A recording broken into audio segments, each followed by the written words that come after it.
خطابات میں حضور علیہ السلام کی سیرت طیبہ بھی موضوع ہوتا ہے، اور حضور علیہ السلام کی ذات اقدس کے شخصی روحانی فضائل، آپ کے مناقب، آپ کے معجزات، آپ کے کمالات اور آپ کی شان اقدس کی عظمتوں کے مختلف پہلو اجاگر کرنا بھی مقصود ہوتا ہے، تاکہ اس بیان سے سامعین کے دلوں میں، امت مسلمہ کے دلوں میں حضور علیہ السلام کی محبت پیدا ہو، وہ محبت جو عین ایمان ہے۔ حضور علیہ السلام نے فرمایا لا یؤمن احدکم حتی اکون احب الیہ من والدہ وولدہ والناس اجمعین، کہ اس وقت تک کوئی شخص صاحب ایمان ہی نہیں ہوتا جب تک اس کے دل میں میری ذات کے ساتھ محبت اس کے والدین سے، اس کی اولاد سے اور پوری دنیا انسانیت کے ہر فرد سے زیادہ بڑھ نہ جائے۔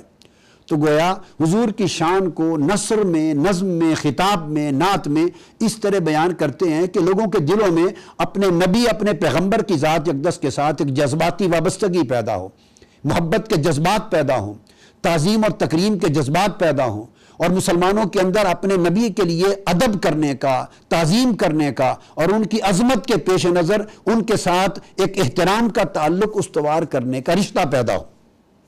پھر صلاۃ و سلام ہوتا ہے۔ صلاۃ و سلام قرآن میں اللہ کا حکم ہے، یہ واحد وہ عبادت ہے جو اللہ کی سنت ہے۔ اللہ رب العزت نے فرمایا ان اللہ و ملائکتہ یصلون علی النبی، بے شک اللہ اور اس کے تمام فرشتے نبی صلی اللہ علیہ وآلہ وسلم پر درود بھیجتے ہیں۔ اللہ ہمیں نماز پڑھنے کا حکم دیتا ہے مگر خود نماز نہیں پڑھتا، ہمیں روزہ رکھنے کا حکم دیتا ہے، خود روزہ رکھنے سے پاک ہے، ہمیں حج کرنے کا حکم دیا ہے مگر خود حج نہیں کرتا، ہمیں جہاد کرنے کا حکم دیتا ہے، خود جہاد نہیں کرتا۔ تمام احکام شرعی، فرائض دین، واجبات اسلام ان کے کرنے کا حکم ہے مگر اللہ رب العزت انہیں خود بجا لانے سے پاک ہے، اس لیے کہ ساری عبادات اور اعمال تو اللہ کے لیے کی جاتی ہیں، اس کی عبادت کے طور پہ بجا لی جاتی ہیں، مگر یہ واحد ایک عمل ہے، ایک عبادت ہے جو اللہ رب العزت خود کرتا ہے اپنے نبی کے لیے، اور اس عبادت میں تمام ملائکہ کو بھی شریک کرتا ہے، پھر پوری نسل انسانی میں اہل ایمان کو شریک کرتا ہے، اور وہ حضور پر درود و سلام کا عمل ہے۔ اس کے سوا پوری کائنات اعمال و عبادات میں کوئی عمل ایسا نہیں جس میں خدا خود اپنی مخلوق کے ساتھ شریک ہوتا ہو۔ فرمایا ان اللہ و ملائکتہ یصلون علی النبی یا ایھا الذین آمنوا صلوا علیہ وسلموا تسلیما، اللہ اور اس کے تمام فرشتے بھی رسول پر درود بھیجتے ہیں، سلام بھیجتے ہیں۔ اے ایمان والو، تم بھی میرے نبی پر درود بھیجا کرو اور کثرت کے ساتھ ادب اور تعظیم کا حق ادا کرتے ہوئے سلام بھیجا کرو، سلام پڑھا کرو۔ تو یہ ایونٹس ہیں، یہ انگریڈینٹس ہیں، یہ اجزاء ترکیبی ہیں، یہ وہ ارکان ہیں جن پر محافل میلاد یا جشن میلاد النبی یا جلسہ میلاد النبی مشتمل ہوتا ہے۔ پھر اختتام پر اس میں لوگوں کو کھانا کھلاتے ہیں، فقراء ہو، مساکین ہو، غریب ہو، امیر ہو، مسافر ہو، اطعام طعام ہے، اور یہ اطعام طعام اسلام کے اندر خود سب سے بڑی عبادت ہے۔ حضور علیہ السلام سے پوچھا گیا یا رسول اللہ ای الاسلام خیر، اسلام کا کون سا گوشہ ایسا ہے جو سب سے بہتر ہو؟ تو حضور علیہ السلام نے فرمایا افشاء السلام و اطعام الطعام، یہ بخاری اور مسلم کی متفق علیہ حدیث ہے۔ فرمایا سلام کو کثرت کے ساتھ پھیلانا اور کثرت کے ساتھ لوگوں کو کھانا کھلانا، یہ اسلام کا سب سے عظیم گوشہ ہے۔ سو کھانا کھلانا جب ایک ایسا عمل ہے، اسے جتنا کثیر تعداد میں کیا جائے گا یہ اتنی باعث برکت اور باعث اجر ہے، تو یہ محفل میلاد کا ایک بنیادی حصہ ہوتا ہے۔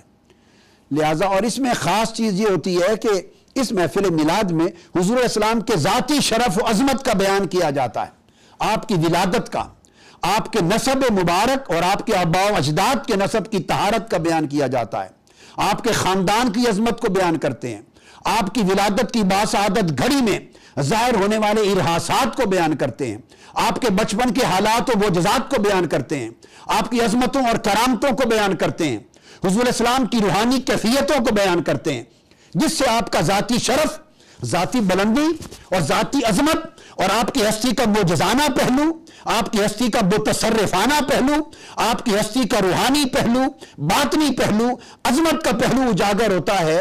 اور اگر کسی کے ذہن میں یہ خیال آئے کہ اس سے سیرت کا کون سا بیان مقصود ہوا، اس سے اسلام کے عمل کی کون سی ترغیب ہوئی، یا لوگوں کو اپنی عملی زندگی کو اسلام میں ڈالنے کا کون سا سبق ملا. تو یہ بات ذہن نشین کر لینا چاہیے کہ ساری تعلیمات کو ایک پیمانے کے اندر ناپ کے بند نہیں کر دیتے. اسلام ایک وسیع و عریض میدان رکھتا ہے تعلیمات کا. یہ انسانی زندگی کے جذبات کے پہلو کی بھی تسکین کرتا ہے، انسانی زندگی کے عملی پہلو کی بھی تسکین کرتا ہے، انسانی زندگی کے نفسیاتی پہلو کی بھی تسکین کرتا ہے، انسانی زندگی کے حیاتیاتی پہلو کی بھی تسکین کرتا ہے، انسانی زندگی کے ثقافتی پہلو کی تسکین کرتا ہے، انسانی زندگی کے انفسی پہلو کی تسکین کرتا ہے، انسانی زندگی کے ماورائی پہلو کی تسکین کرتا ہے. وہ انسان کی پرسنالٹی اللہ نے ایک کمپریہنسو پرسنالٹی بنائی ہے. اس میں بیولوجیکل ایسپیکٹ ہیں، اس میں سائیکولوجیکل ایسپیکٹ ہے، اس میں سائیکیکل ایسپیکٹ ہے، اس میں سوشولوجیکل ایسپیکٹ ہے، اس میں سوشو کلچرل ایسپیکٹ ہے، اس میں ایجوکیشنل ہے، اس میں پرسیپشنل ہے، اس میں ایموشنل ایسپیکٹ ہے، سینٹیمنٹل ایسپیکٹ ہے، اس کے اندر انسان کے لیے ٹرانسینڈنٹل ایسپیکٹ ہے، فلوسافیکل عنصر ہے، اسپرچل عنصر ہے، انسان کے ذہن میں انٹلیکچوئل عنصر ہے. کوئی گوشہ انسان کی شخصیت کا ایسی نہیں جس کی تسکین کا سامان پورا کرنا اسلام کی ذمہ داری نہیں. اور اسلام نے اپنی تعلیمات کو اتنے خوبصورت طریقے سے ایک توازن دیا ہے، ایک جامعیت دی ہے کہ ہر گوشے کی تکمیل ہوتی ہے. انسان کی زندگی میں اعمال بھی پرورش پا رہے ہیں، اس کی زندگی کے جذبات بھی نفرت اور محبت میں پرورش پا رہے ہیں. اولاد کے ساتھ، بیوی کے ساتھ، بچوں کے ساتھ محبت بھی ہے. اسلام روکھا پن نہیں دیتا، خشک ملا نہیں بناتا، راہب الدنیا نہیں بناتا کہ وہ جذبات کو چھوڑ دے، وہ محبتوں کے عنصر کو چھوڑ دے، فرحت راحت اور مسرت کے عنصر کو چھوڑ دے. نہیں، اسلام نے انسان کو بیلنس بنایا ہے. اسی طرح تعلیمات بھی بیلنس ہیں. تو جب اسلام کی تعلیمات ہیں جہاں وہ عمل کے گوشے کی پرورش کرتا ہے، وہاں نبی کے ساتھ عشق اور محبت کے گوشے کی بھی پرورش کرتا ہے. اللہ اپنی ذات کے ساتھ عشق اور محبت کے گوشے کو بھی پالتا ہے. جہاں اس نے فرمایا اقیم الصلاۃ، نماز پڑھو، اقیم الصلاۃ لذکری، جہاں اس نے فرمایا کتب علیکم الصیام، تم پر روزے فرض ہیں، جہاں اس نے عملی زندگی کی تلقین کی، حج کی، زکوٰۃ کی، صدقات کی، خیرات کی، حلال و حرام کی، وہاں اس نے کہا الذین آمنوا اشد حبا للہ، ایمان والے وہ ہیں جو ٹوٹ ٹوٹ کر اللہ سے عشق کرتے ہیں، اللہ سے محبت کرتے ہیں، ماں باپ سے بڑھ کر محبت کرتے ہیں، اپنے گھر بار، تجارت، مال دولت، دنیا کی راحت، آسائش اور دنیا کی ساری لذت آفرینی کی چیزوں سے بڑھ کر خدا سے، اس کے حبیب مصطفیٰ سے اور دین سے عشق و محبت کرتے ہیں. احب الیکم من اللہ و رسولہ، کوئی شے اللہ اور اللہ کے رسول کی محبت سے بڑھ کر نہ ہو. تو آپ نے دیکھا محبت کے گوشے بھی ہیں، اور یہ محبت کے گوشوں سے صحابہ کرام کی زندگی بھری پڑی ہے. اب میں یہ عرض کرنا چاہتا ہوں کہ ان چیزوں کو بیان کرنا یہ خاص موسم میلاد النبی ہوتا ہے، جس میں ہمارے جذبات کو ایڈریس کیا جاتا ہے، تاکہ جذبات میخانوں میں جانے کی بجائے، نوجوانوں کے جذبات کلبز میں جانے کی بجائے، دنیا کی رنگینیوں میں کھو جانے کی بجائے، انہیں رنگینی محبت مصطفیٰ کا درس دیا جائے، انہیں رنگینی گنبد خضرا دکھایا جائے، انہیں بجائے غلط راستوں پر بہک کر تباہ ہونے کی بجائے انہیں شہر مدینہ کے گلی کوچوں کی ہواؤں سے محبت سکھائی جائے، انہیں حضور کی زلفوں کا اسیر بنایا جائے، انہیں چہرے مصطفیٰ کی محبتوں کے ساتھ متعلق کیا جائے. اور یہ اس وقت ہوتا ہے جب حضور کی ذاتی محبت، حسن و جمال اور کمال کو اجاگر کیا جائے گا. یہ مضمون میلاد ہے. اس کا بیان اگر آپ احادیث کی کتابیں پڑھیں تو حدیث کی کتابیں ان مضامین سے بھری پڑی ہیں. مگر بدقسمتی یہ ہے کہ لوگوں نے دین کے ٹکڑے کر لیے ہیں، اپنے مطلب کا دین لوگوں کو بتاتے ہیں، اپنی ذاتی من گھڑت تصورات پر مبنی ایک جز دین کا لوگوں کو بتاتے ہیں، اور اس طرح بتاتے ہیں کہ لوگ سمجھتے ہیں شاید کل دین یہی ہے. یہ وجہ ہے کہ نوجوان نسل دین کو روکھا سمجھ کر، آؤٹ ڈیٹڈ سمجھ کر، انتہا پسندانہ تصور سمجھ کر دور ہوتی جا رہی ہے. اب میں ترمذی شریف کو آپ کے سامنے کوٹ کر رہا ہوں. سیاستہ کی کتاب ہے، اور اس کی کتاب میں اب کتاب المناقب ہے ترمذی شریف کی. اس کا پہلا باب ہے باب فی فضل النبی. اس کے اندر حضور علیہ السلام نے جو حدیث بیان کی، صحابہ کرام سے پوچھا، یہ بڑی قابل توجہ، یہ مضمون میلاد ہے جو حضور خود بیان کرتے، اجتماع منعقد کرتے، منبر رکھوایا جاتا، صحابہ کا اجتماع ہوتا جہاں کبھی کبھی حضور خطاب میں ان کو کبھی نماز کی تلقین فرما رہے ہیں، کبھی روزے کی، کبھی حج کی، کبھی زکوٰۃ کی، کبھی لوگوں کے ساتھ رشتہ و سلوک کی، کبھی نیکی کی، تقویٰ کی، بر کی، صلہ رحمی کی، اور معاشرتی معاملات، دینی معاملات، سماجی معاملات، اخلاقی معاملات، جہاں طرح طرح کی عملی زندگی کو سنوارنے کے خطاب ہو رہے ہیں، وہاں کبھی کبھی منبر پہ کھڑے ہو کر آقا کے خطابات کا موضوع اپنی ذات کی عظمت، اپنی ذات کی کرامت، اپنا معجزہ، اپنا نسب، اپنی ولادت، یہ بھی آقا علیہ السلام کا موضوع خطاب ہوا کرتا تھا۔ سو یہی موضوعات جشن میلاد النبی کا عنوان ہے۔ مگر بدقسمتی یہ ہے کہ لوگ جب آج دین کی تبلیغ کرتے ہیں تو وہ ان سارے گوشوں کا بلیک آؤٹ کر دیتے ہیں ٹی وی پر، تقریروں میں۔ میں اس کو اجاگر کر رہا ہوں۔ تو حضور علیہ السلام نے فرمایا صحابہ کرام کو منبر پہ کھڑے ہوئے، یہ حدیث کتاب المناقب باب اول ہے، فی فضل النبی سے کوٹ کر رہا ہوں۔ صحابہ کا اجتماع، فرمایا قال من انا، لوگوں بتاؤ میں کون ہوں۔ اب سوچیں کوئی سوال ہے کرنے کا؟ پوچھا آقا نے میں کون ہوں؟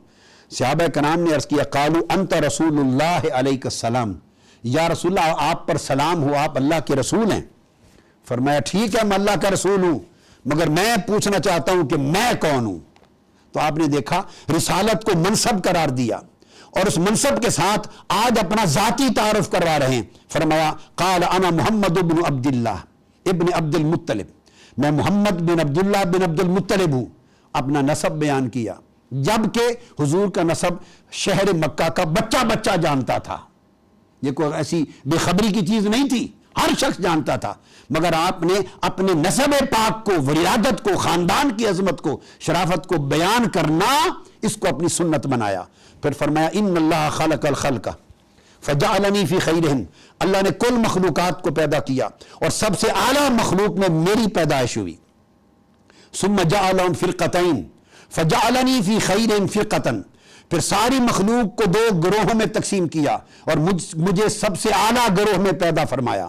فرمایا ثم جعلہم قبائل وجعلنی فی خیرہم قبیلتن، پھر ساری انسانی مخلوق کو قبائل میں تقسیم کیا اور مجھے سب سے اعلیٰ قبیلے میں پیدا کیا۔ آپ دیکھیں یہ سارا مضمون میلاد آ رہا ہے کہ میں کہاں پیدا ہوا، کس گروہ میں پیدا ہوا، کس قبیلے میں پیدا ہوا، مخلوق کے کس طبقے میں پیدا ہوا، تسلسل سے ولادت کا موضوع آ رہا ہے۔ پھر فرمایا ثم جعلہم بیوتا فجعلنی فی خیرہم بیتا، پھر اس اعلیٰ قبیلے کو مختلف گھروں میں، خانوادوں میں تقسیم کیا اور مجھے سب سے اعلیٰ خانوادے اور گھر میں پیدا کیا۔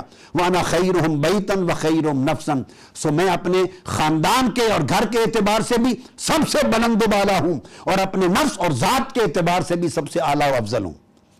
یہ امام ترمذی نے حدیث حسن روایت کی۔ اب آپ نے دیکھا کہ یہ مضمون ان عملی تعلیمات پر مشتمل اسلامی موضوعات سے مختلف ہے۔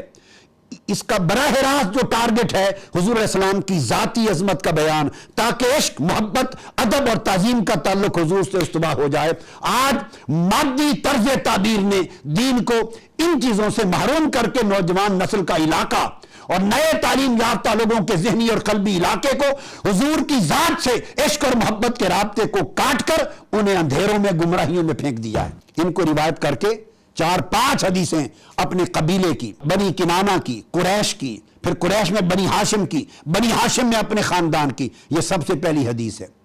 اس کے بعد حضور علیہ السلام وہ حدیث امام ترمذی لائے ہیں۔ پھر صحابہ نے پوچھا عن ابی ہریرہ، روایت کرتے ہیں وہ، یا رسول اللہ متی وجبت لک النبوہ، آپ کو نبوت کب ملی اور نبوت آپ کے لیے کب ثابت و واجب ہوئی؟ اب بولیے کیا یہ ایک سوال کرنے کا ہے؟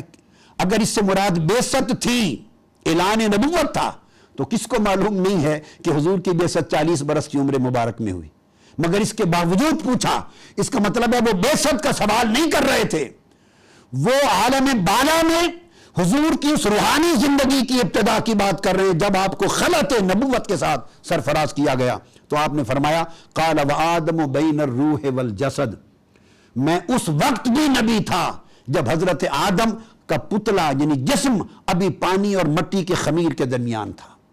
تو گویا آقا علیہ السلام نے اپنی ولادت سے پہلے اپنی تخلیق کا بیان کیا۔ پھر امام ترمذی حضور کے فضائل بیان کرتے ہیں کہ اس طرح قیامت میں میرا منصب ہوگا اور اللہ تعالیٰ اپنے عرش کی دائیں جانب مجھے مقام عطا کرے گا جو خلائق میں سے کسی کو بھی وہاں ٹھہرنے کی جگہ نصیب نہ ہوگی۔ پھر حضور بیان کرتے ہیں الا وانا حبیب اللہ ولا فخر، الا وانا حامل لواء الحمد ولا فخر، الا وانا اول شافع واول مشفع ولا فخر، انا اول من يحرك هلك الجنة فيفتح الله لي ولا فخر، انا اکرم الاولین والآخرین ولا فخر۔ آپ نے فرمایا لوگو سنو میں اللہ کا محبوب ہوں اور فخر نہیں، قیامت کے دن اللہ کی حمد کا جھنڈا میرے ہاتھ میں ہوگا، فخر نہیں۔ حضرت آدم سے عیسیٰ تک ہر کوئی میرے جھنڈے کے نیچے ہوگا، فرمایا فخر نہیں۔ پہلا شفاعت کرنے والا اور پہلا مقبول و شفاعت میں ہوں گا، کوئی فخر نہیں۔ جنت کا دروازہ کھول کر جنت کا افتتاح کرنے والا میں ہوں گا، فرمایا اس پر فخر نہیں۔ اور میں اول و آخر ساری مخلوقات کی بزرگ ترین ہستی ہوں گا، اس پر فخر نہیں۔ آپ نے دیکھا میں نے نمونے کی یہ حدیثیں بیان کی ترمذی شریف سے، اسی طرح بخاری شریف میں بھری پڑی ہیں، مسلم میں ہیں۔ مقصود بیان کرنے کا یہ ہے کہ ان مضامین کو بیان کرنا جو محافل میلاد میں حضور کی ذاتی شرف عظمت پہ مرکوز کیے جاتے ہیں مضامین، اور نعت کا مضمون یہ ہوتا ہے، اور لوگ کہتے ہیں یہ نعت خوانی کیا ہے؟ حضور کے رخسار کی بات کرتے ہو، حضور کے گیسوں کی بات کرتے ہیں، حضور کی عظمت کی شانوں کی بات کرتے ہیں، اس میں کوئی دین، نماز، روزے، حج، زکوٰۃ کی تعلیم نہیں ہوتی۔ یعنی ایسا ہے جیسے ہم نے اسلام کو بالکل توڑ کے آدھا کاٹ کے رکھ دیا ہے۔ یہ نعت خوانی، یہ میں نے جو احادیث بتائیں، کیا یہ دین نہیں ہے؟ کیا یہ اسلام نہیں ہے؟ کیا یہ فرامین مصطفیٰ نہیں ہے؟ ان کو نکال دیا جائے؟ نہیں، ہمیں اسلام کو بطور کل دیکھنا ہوگا۔ اور نعت خوانی جو محفل میلاد کا عین مرکزی نقطہ ہے وہ حضور کی سنت ہے۔ حضور علیہ الصلوۃ والسلام کے صحابہ میں 34 صحابہ نعت خوان تھے، 34 صحابہ جہاں مفسر تھے، محدث تھے، صحابہ دین کی تبلیغ کرنے والے، وہاں شعراء تھے، اور 34 صحابہ نعت خوان تھے۔ حضرت عباس بن عبد المطلب نعت خوان تھے، حضرت حمزہ حضور کے چچا نعت خوان تھے، ابو طالب حضور کے چچا نعت خوان تھے، چاروں خلفائے راشدین ابو بکر، عمر، عثمان و علی نعت خوان تھے، سیدہ فاطمہ سیدہ صفیہ حضور کی پھوپھی نعت خوان تھی، ابو سفیان بن حارث، عبداللہ بن رواحہ، کعب بن مالک، حسان بن ثابت، حضرت زہیر، عمر بن مالک، عباس بن مرواس، اور اسی طرح قرہ بن حبیرہ، اور اسی طرح ابو عزہ، عبداللہ، بکر بن وائل، مالک بن نمت، اناس بن زنین، اسید بن سلمہ، مالک بن سعد، قیس بن بہد، عمر بن صبیح، طالب بن اسید، نابغہ الجادی، مازن بن خدومہ، الاعمشی، فضالہ، عمر بن سالم، یہ 34 صحابہ میں نے فہرست دی ہے، حضور علیہ السلام کے نعت خوان تھے۔ اور آقا علیہ الصلوۃ والسلام جہاں دین کی تعلیمات کے لیے خطاب کرتے، وہاں صحابہ کرام کا اجتماع منعقد کر کے اپنی محفل نعت خود منعقد کروایا کرتے تھے۔ آپ اٹھا کے دیکھیے ترمذی شریف اور مسلم کتب حدیث میں آتا ہے، ام المومنین حضرت عائشہ صدیقہ روایت کرتی ہیں کہ حضرت حسان بن ثابت کے لیے حضور ممبر لگواتے، وہ ممبر مسجد کے اندر رکھا جاتا، اس پہ کھڑے ہوتے اور حضور کی نعت پڑھتے، اور حضور علیہ السلام فرماتے ان اللہ یؤید حسان بروح القدس ما یفاخر و ینافع عن رسول اللہ۔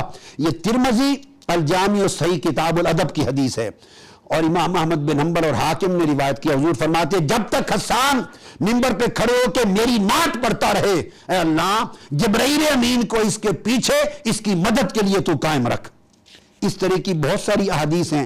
صحیح مسلم شریف میں کتاب الفضائل میں حدیث آتی ہے، حضور نے فرمایا کہ جب حسان بن ثابت میری نعت پڑھتا ہے تو جبرائیل امین لا یزال یؤیدک، حسان جبرائیل اس وقت تک جب تک تو نعت پڑھتا رہے تیرے پیچھے کھڑے ہو کے تیری تائید کرتا رہتا ہے۔ یہ صحیح مسلم کی حدیث ہے۔ اسی طرح پھر جب فتح مکہ ہوا، حضور علیہ السلام فتح مکہ کے جلوس کی شکل میں داخل مکہ ہوئے، حرم کعبہ کے اندر حضرت عبداللہ بن رواحہ قیادت کر رہے تھے، ایک نعت خوان تھے، اور بآواز بلند اس جلوس فاتحین مکہ کے اندر حضور کی نعتیں پڑھ کے حرم کعبہ میں داخل ہوئے۔ سیدنا فاروق اعظم رضی اللہ تعالیٰ عنہ کو خیال آیا کہ یہ حضور بھی موجود ہیں، حرم کعبہ ہے، اونچی اونچی آواز سے شعر پڑھ رہے ہیں۔ انہوں نے کہا حضور کی موجودگی میں حرم کعبہ میں شعر پڑھ رہے ہو، کیا یہ مناسب ہے؟ حضور نے حضرت عمر فاروق کو روک دیا، فرمایا نہیں اے عمر، اس کو پڑھنے دے، اس کی نعتیہ اشعار سے دشمنان دین کے سینوں میں اور ان کے دلوں میں تیر چل رہے ہیں۔ آج انہیں پتہ چلے کہ اسلام جس کو تم نے نکالا تھا غلبے اور فتح کی شان کے ساتھ دوبارہ داخل ہوا ہے۔ تو حضور علیہ السلام نے نعت خوانی کا اتنا تحفظ کیا یہ حدیث جو میں نے بیان کی پوری ترمذی میں ہے کتاب الادب میں، سنن نسائی کے کتاب المناسک میں ہے اور دیگر کتب میں ہے۔ حضرت عامر بن اقوا کی نعت حضور نے سنی اور دعا دی، حضرت عباس بن عبد المطلب کی نعت حضور نے سنی اور دعا دی۔ اسی طرح حضور کے صحابی کعب بن زہیر کافر تھے، حضور اور اسلام کے خلاف حجب کہتے تھے، مسلمان ہونے کے لیے آئے آقا کی بارگاہ میں، ہاتھ پیش کیا، عرض کیا یا رسول اللہ اسلام قبول کرتا ہوں، عرض کیا حضور میں نے نعت لکھی ہے، وہ قصیدہ بانت سے عاد ہے، اجازت ہو تو پڑھوں؟ آقا نے فرمایا پڑھو۔ تو حضرت کعب بن زہیر نے مسلمان ہو کر پہلی مجلس میں آقا علیہ السلام کی بارگاہ میں 200 اشعار پہ مشتمل حضور کی نعت پڑھی اور قصیدہ پڑھا، اور اس قصیدے میں جب یہ شعر آیا ان الرسول لنور یستضاء بہ محمد من سیوف اللہ مسلول، بے شک رسول اللہ نور ہیں اور ان سے نور حاصل کیا جاتا ہے، اور یہ اللہ کی تلواروں میں سے بڑی تیز دھار تلوار ہے جو دین کی حفاظت کرتی ہے۔ آقا علیہ السلام اتنا خوش ہوئے کہ حدیث میں آتا ہے کہ آپ نے اپنی کملی چادر اتار کے کعب بن زہیر کی طرف پھینکی اور فرمایا تجھے اس نعت پڑھنے پر تحفہ عطا کرتا ہوں۔ یعنی یہ تمام احادیث طبرانی میں، بہقی میں، ابن ہشام میں، مجموع الزوائد میں، حاکم مستدرک میں ہیں۔ ایک نابغہ جاجی حضور کے صحابی ہیں، 125 اشعار پہ مشتمل حضور کی نعت پڑھی، آقا علیہ السلام خوش ہوئے اپنی نعت سن کر۔ آپ اندازہ کریں جس میں 200 اشعار کی نعتیں پڑھی جاتی تھی، وہ محفل نعت اور محفل میلاد مصطفیٰ کتنی طویل ہوتی ہوگی۔ تو آپ خوش ہو کے فرمایا اے نابغہ تو نے نعت پڑھی ہے، میری خوش کیا ہے، اللہ تیرے منہ کی رونق کو کبھی خراب نہ کرے، یعنی تیرے دانت کبھی گرنے نہ پائیں۔ صحابہ کہتے ہیں خدا کی قسم ہم نے 100 سال تک دیکھا نابغہ جادی کو، اس کا دانت جب بڑھاپے میں گرتا پہلا دانت گرا نہیں ہوتا تھا، دوسرا دانت پیدا ہو جاتا۔ دعائے مصطفیٰ نے اس کے دانتوں کی یہ جو خوبصورتی تھی کبھی ختم نہیں ہونے دی۔ تو حضور صلی اللہ علیہ وآلہ وسلم نے اس کو اپنی سنت بنایا اور ہمیشہ معمول رہا ہے۔ محافل میلاد کا بنیادی تصور حضور کی سیرت کا پیغام دینا، اور اس میں خاص طور پہ حضور کی ولادت باسعادت اور آپ کی ذاتی عظمت کو بیان کر کے حضور کی محبت اور تعظیم اور ادب کے رشتوں کے چراغ مسلمان امت کے دلوں میں جلانا، اور کٹے ہوئے رشتوں کو اپنے جذبات کے ساتھ پھر گنبد خضرا کی سرکار کے ساتھ جوڑ دینا ہے۔ یہ صحابہ کرام کا طریقہ اور پوری امت مسلمہ کی تاریخ میں یہ عمل سنت رہا ہے۔ اگلی نشست میں انشاءاللہ تعالی میں ائمہ اور محدثین اور کتب تاریخ کے حوالے سے بیان کروں گا کہ یہ صرف پاک و ہند کا طریق نہیں بلکہ پوری تاریخ اسلام میں اور پورے عالم اسلام میں محافل میلاد کے جشن امت پوری کا معمول بھی رہا ہے۔